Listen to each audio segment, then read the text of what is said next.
खोखर बरादरान की वफादारी को सलाम। मुझे आज भी याद है जब इनके घर की चार दीवारी का तकद्दुस पामाल किया गया था। मैं तब भी यहाँ आई थी जब इनके घरों की दीवारें तोड़ी गई थी, इनके घरों पर हमला किया गया था सियासी इंतकाम में। लेकिन शाबाश कि इन्होंने ना नवाज शरीफ का साथ छोड़ा ना अपनी जगह से हिले। और आज इसी वफादारी का, इसी जज्बे का, इसी इस्तकामत का नतीजा है कि इमरान खान जैसे नाअहल और नालायक से पाकिस्तान के अवाम की जान छूट गई। वो आयत कुरान पाक की सुनी है ना, वतु इज्जु मन तशा वतु जिल्लु मन तशा, कि इज्जत भी अल्लाह के हाथ में है, जिल्लत भी अल्लाह के हाथ में है। कोई नवाज शरीफ जिसको कहते थे उसकी सियासत खत्म हो गई, उसको अल्लाह ताला ने लंदन में बैठकर इज्जत दी, और कोई यहाँ वजीर आजम के दफ्तर में बैठा हुआ भी जलील हो गया। और 73 साल में 75 साल में पाकिस्तान का पहला वजीर आजम था जिसको पार्लियामेंट ने और पाकिस्तान की आवाम ने वोट के जरिए उठा के बाहर फेंका।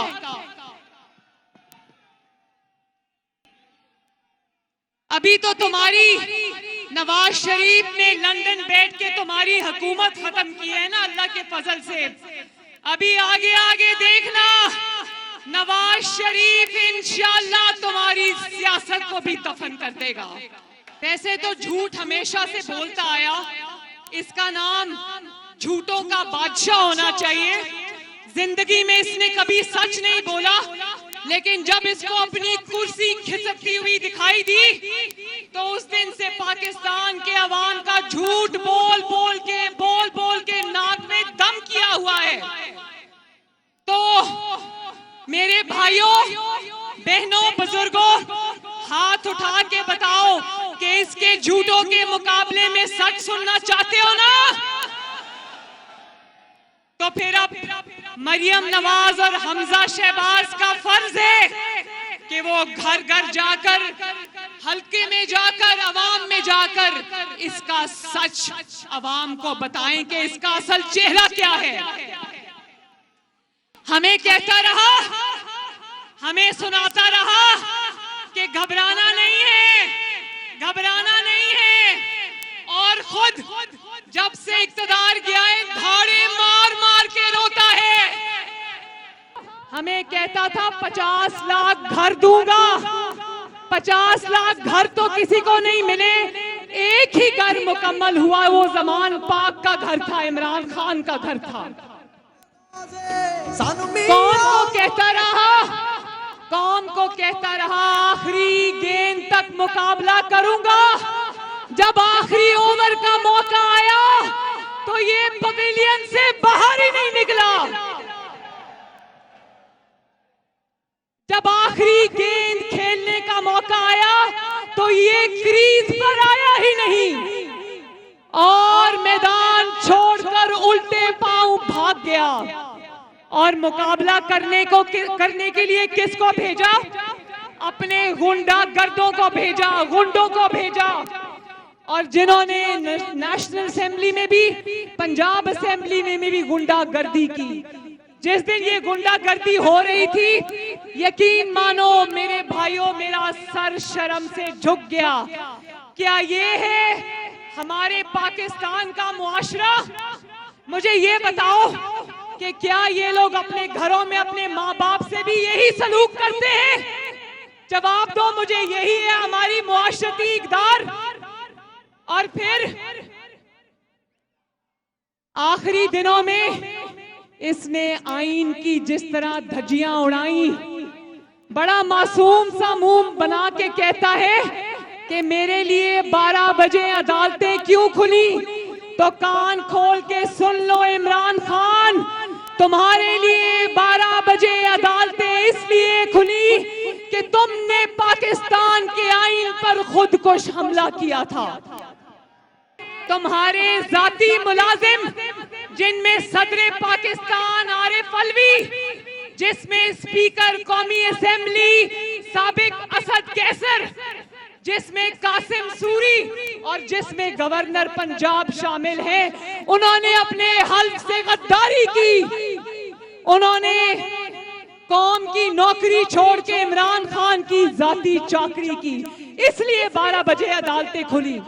और तुम जितना मर्जी हमजा शहबाज का हल्फ आगे कर दो, कल नहीं तो परसों, परसों नहीं तो अगले दिन इंशाअल्लाह ताला नवाज शरीफ का हमजा शहबाज हल्फ उठा के रहेगा।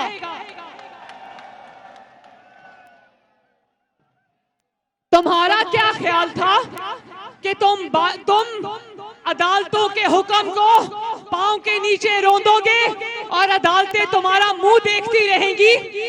तुम आईने पाकिस्तान को पांव के नीचे रोंदोगे तो अदालतें तुम्हारा मुंह देखती रहेंगी। शुक्र मनाओ इमरान खान कि अदालतों ने अभी तुम्हारे खिलाफ फैसला दिया, तुम्हें उठा के जेल की सलाखों के पीछे नहीं फेंका। लेकिन याद रखो, अल्लाह ताला की लाठी बेआवाज है। अल्लाह ताला की लाठी तुम्हारा पीछा करेगी, इंशाअल्लाह ये अवाम भी तुम्हारा पीछा करेगी। और फिर तमाम हरबे नाकाम हो गए मेरे भाइयों, तमाम हरबे नाकाम हो गए तो जाली खत उठा कर ले आया। हर जगह से मुंह तोड़ जवाब मिला। नेशनल सिक्योरिटी कमेटी से मुंह तोड़ जवाब मिला, रियासत से मुंह तोड़ जवाब मिला। फिर भी साजिशी खत की टें टें टें टें टें टें आंख पक गया है। भाई मेरी बात सुनना, मेरी बात सुनना।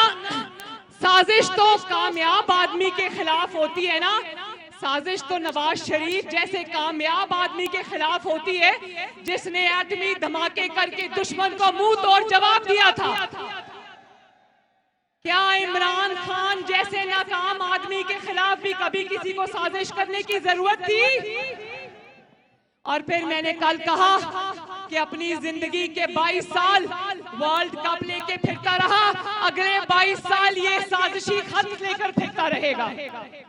और कोई बईद नहीं मेरे भाइयों बहनों कि अगले आने वाले दिनों में ये चौकों पर खड़ा होके गाड़ियां रोक रोक के साजिशी खत दिखा दिखा के पैसे मांगा करेगा। तोशाखोर, खत छोड़, कारकर्दगी बता। तोशाखोर, तोशाचोर, साजिश छोड़, रिपोर्ट कार्ड दिखा के तूने क्या किया है। साजिश का ड्रामा ना कर, काम दिखा के क्या काम किया है। पहले कहता था कि यूएस में, अमेरिका ने मेरे से अड्डे मांगे तो मैंने कहा एब्सोल्युटली नॉट। फिर जब हर दफा की तरह चोरी और झूठ पकड़ा गया तो कहता वो तो मैंने इंटरव्यू में कहा था। हाँ इमरान खान, तोशा खान, बोलो तोशा खान, तोशा खान, तोशा खान, बोलो तोशा खान, तोशा खान, तोशा चोर।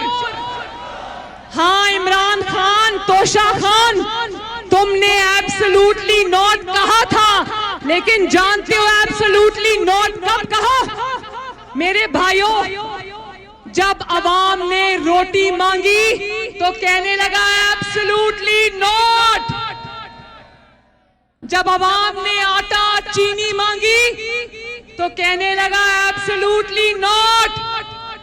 और जब अवाम ने बिजली, चीनी, दवाई मांगी तो कहता है एब्सोल्युटली नॉट। बल्कि इंतहाई संगदिली से कहता है, जब ये वजीर आजम था तो तकब्बर का पहाड़ था, बड़ी संगदिली से कहता था कि मैं यहाँ आलू प्याज के रेट पता करने नहीं आया। आलू प्याज के रेट पता करने नहीं आए तो क्या हेलीकॉप्टर में अवाम के खर्चे पर सैरें करने आए थे तुम? हमें हॉलैंड के वजीर आजम के किस्से सुनाता था, कि हॉलैंड का वजीर आजम साइकिल पे ऑफिस जाता है, खुद बनी गाला से वजीर आजम हाउस तक जो सिर्फ 10 मिनट का रास्ता है, उस पर इस अवाम को पेट्रोल और डीजल की कितारों में लगाकर ये हेलीकॉप्टर के चक्कर लगाता रहा। और आज हमजा जब कह रहा था कि सुबह मैं टीवी देख रही थी, मैं इसकी तकरीर नहीं सुनती, अगर बोल रहा हूं मैं म्यूट कर देती हूं, लेकिन आज मैंने सोचा देखूं 200 बंदे आगे बिठा के क्या बात कर रहा है। वो था तो वर्कर्स कन्वेंशन, लेकिन उसमें 150 बंदा था, 50 मीडिया वाले थे, और वहां पर 200 बंदा आगे बिठाकर 20 लाख बंदे इस्लामाबाद में लाने की बातें कर रहा था। जिसने इसने कल कॉल दी कि इलेक्शन कमीशन ऑफ पाकिस्तान के आगे आओ और लाखों की तादाद में एहतजाज करो, वहां 5 बंदे इकट्ठे नहीं हुए।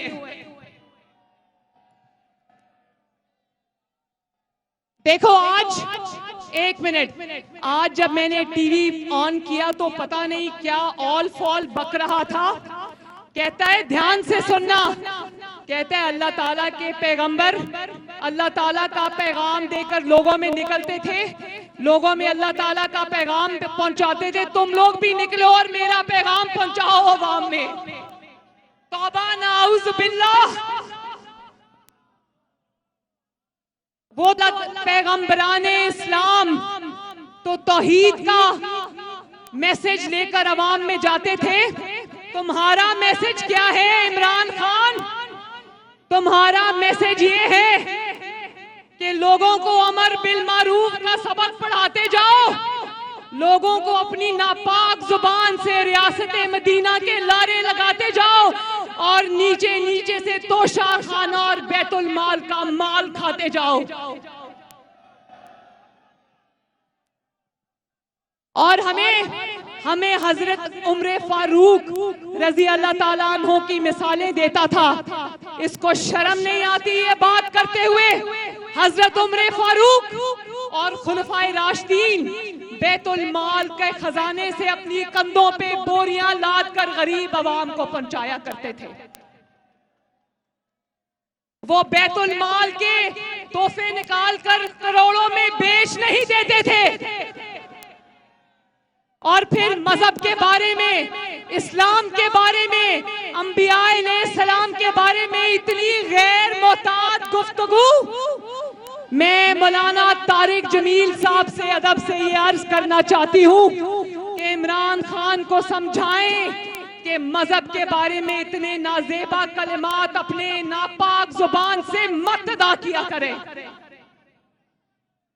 और कोई है जो इस नफ्सियाती मरीज को लगाम दे, कोई है जो इसको पागल खाने की 10 नंबर बस पर बिठा कर आए।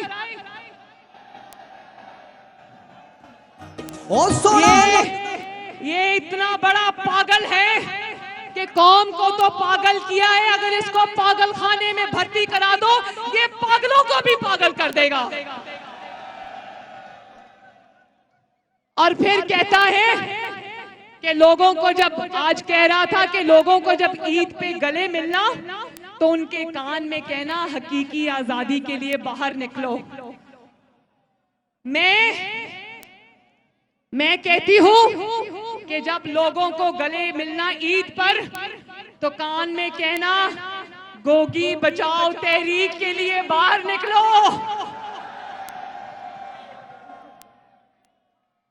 ये ना बता देना कि मैं सरकारी खर्च पर उम्रे किया करता था, जहाज भरकर पिंकी पीरनी और उसके पूरे खानदान को मैं सरकारी जहाज पे बिठाकर उम्रे किया करता था।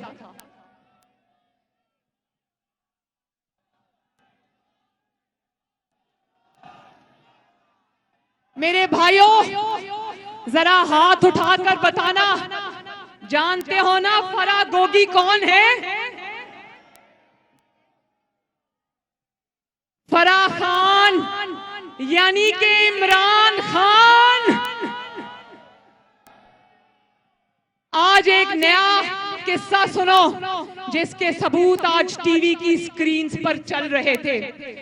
ध्यान से सुनना कि किस तरह हमें अमर बिल मारूफ का सबक पढ़ाकर ये कहते हैं ना, विचों विचों खाई जाओ तो रौला पाई जाओ।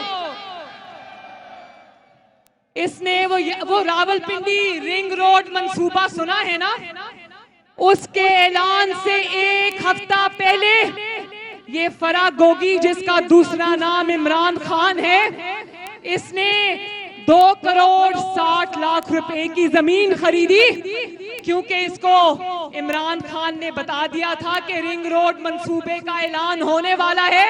अगर ये जमीन तुम अब खरीदोगी तो ऐलान से पहले सस्ती मिलेगी और बाद में बेचोगी तो अरबों की जमीन हो जाएगी।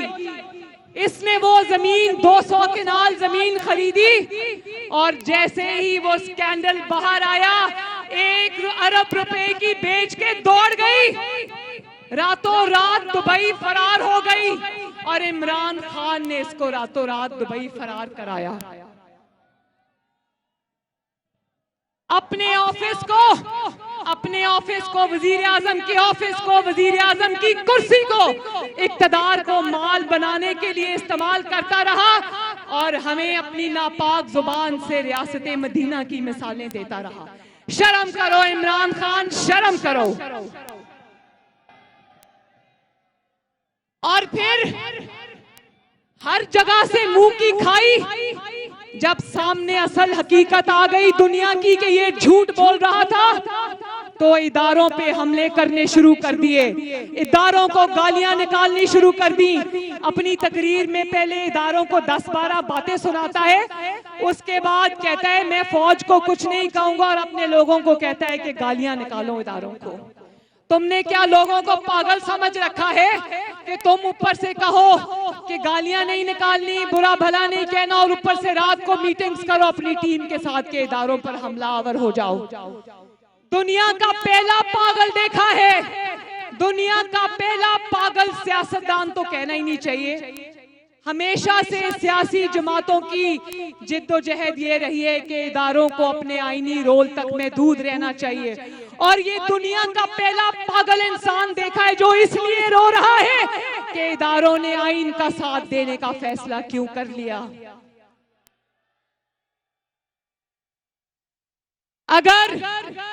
अगर इदारे आईन के साथ खड़े हैं तो ये तो अच्छी बात है ना, इसमें इतनी मिर्चें इमरान खान को क्यों लग रही हैं?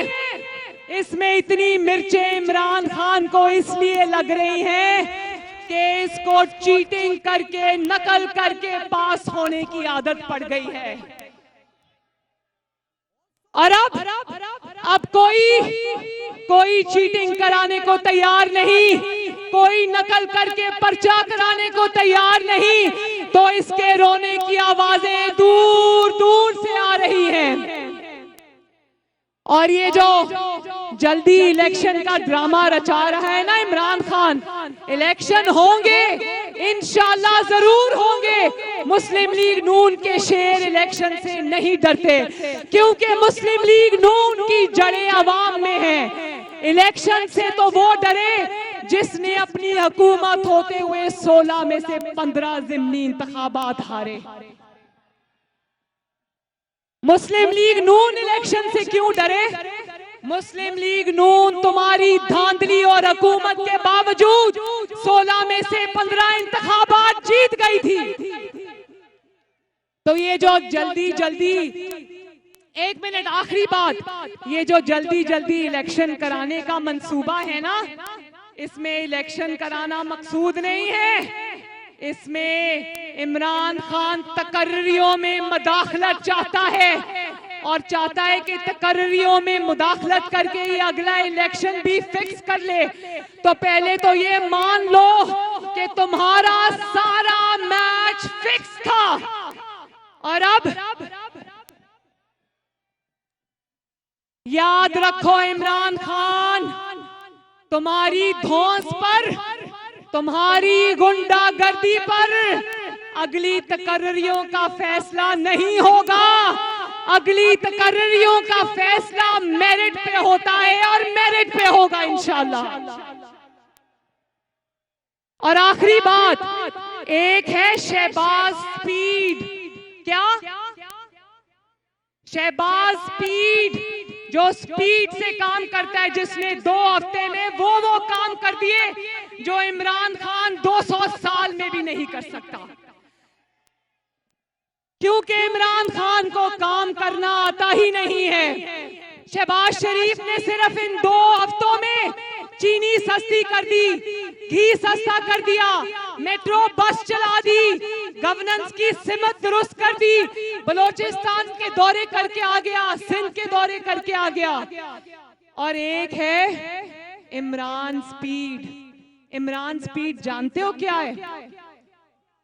इमरान स्पीड है जितनी स्पीड से इसने आटा, चीनी, दवाइयां, खाद, घी, इनकी कीमतें बढ़ाई थी, उसी स्पीड से इसने फरा, गोगी और अपने असासे भी बढ़ाए हैं। तो याद रखो मेरे भाइयों, इमरान खान एक फितना है और इंशाअल्लाह ताला शहबाज स्पीड आने वाले दिनों में इमरान के फितने को शहबाज स्पीड में गर्क कर देगा इंशाअल्लाह। अल्लाह ताला आप सबका हामियो नासिर हो। मेरे साथ नारा लगा दो, नवाज शरीफ, शहबाज शरीफ। और आखिर में मेरे प्यारे मुल्क का नारा लगा दो, पाकिस्तान, पाकिस्तान जिंदाबाद, पाकिस्तान पाइंदाबाद। अल्लाह हाफिज।